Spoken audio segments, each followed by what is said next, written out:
now. You are not your past. You're you. You're you right now. You might have done some things you wish you hadn't done. Don't dwell on that. You learn from it, that's fine, but don't dwell on it. Just keep moving. Keep moving. You know, use it as fuel. Say, never again. I get what I did wrong, but don't think that you're that person that made those mistakes. You're the person who's learned. I think that endurance, enduring something, and building up that ability to endure things, that's also a very important mechanism that you could apply to everyday life. Like that, the mechanism of understanding how to endure. Because a lot of people are just running from discomfort. They're running from it. They're just avoiding it. It's so easy to.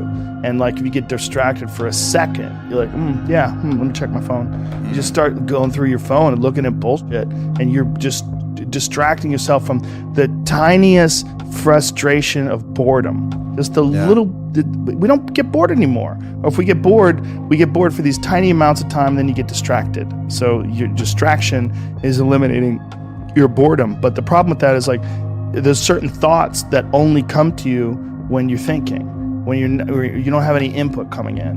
When we're constantly looking at our phones, the only input you're getting is input from other people. And sometimes that's good. Sometimes you get good stuff out of that. But it's like a diet of only fruit. You know, like, hey, motherfucker, you need some protein. Yeah. Like you need to get some other things in your diet. You know, and I think having discomfort in your diet, like having it as a regular part of your life, it minimizes the amount of other kinds of bullshit. And I think that insanity and greatness are next door neighbors, and they borrow each other's sugar.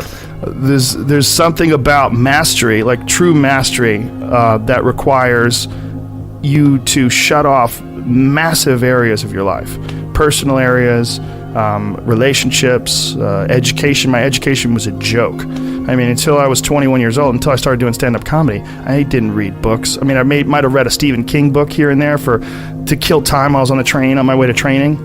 But there was no desire to educate myself. If I was educating myself, it was maybe reading the Book of Five Rings to learn better strategy, to be a better fighter. That was all it was. Or was there ever a point where you said, I'm a little out of balance, I need to go the other way? Well, I realized I was a flawed person for sure. You know, and I think in realizing that you're a flawed person... What helped you realize that? Just fucking up. Just being an idiot. You know, realizing, girls would get mad at me, or maybe guys would get mad at me. Whatever it was, I realized that I had flaws, I knew that I was... And then also failing at comedy.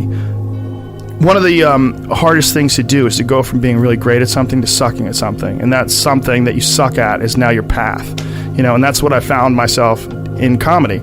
I could get laughs every now and then, but I knew I wasn't anything special. I knew I was terrible. And there was something exciting about being terrible because I had potential, because there was potential for growth. If you start doing it and you're great at it, like naturally, like maybe I wouldn't have had the motivation to do it as a living for 25 years like I've done. I don't know. But at that time, making that transition from martial arts competition to being a comedian, that's when I started going down the road of balance and started trying to balance myself as a person. And I started trying to almost educate myself to have more things to talk about on stage. And then along the way, my curiosity started to blossom. And then I started to just be interested in things for being interested in them. And as I got better as a comedian, I became less worried about what other people thought about me and more worried about just improving and keeping this sort of momentum going.